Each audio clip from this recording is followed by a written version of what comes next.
ஒரு வெட்கக்கேடு.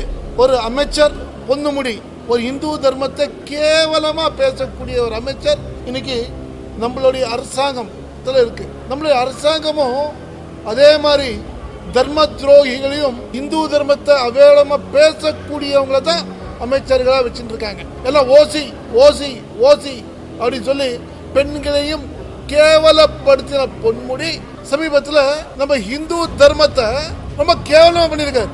சைவம் வைஷ்ணவம் இந்த மாதிரி இந்த திராவிட மாடல் அரசு சும்மா இல்லாம என்ன பண்ணியிருக்காங்க, ஒரு பதவியில நீக்கிட்டோம். என்ன பதவி?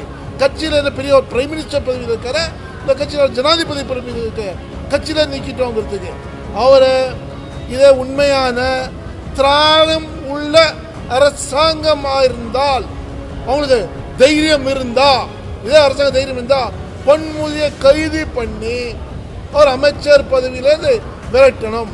இந்து கலாச்சாரத்தை பற்றி அவமானமா பேசக்கூடியது வெறும் கலாச்சார விரோதம் மாத்திரமல்ல, அது தேச துரோக ஒரு பேச்சு தான். அது இப்பேற்பட்ட ஒரு பொன்முடிய அரசாங்கம் தைரியம் இருந்தால் அவர் அமைச்சரை கைது பண்ணட்டும். இதே மாதிரி தைரியம் உள்ள இந்துக்கள் யாரே ஆயிருந்தாலும் அந்த அமைச்சரை எங்கேயுமே விடாதீங்க, அமைச்சரை விடாதீங்க.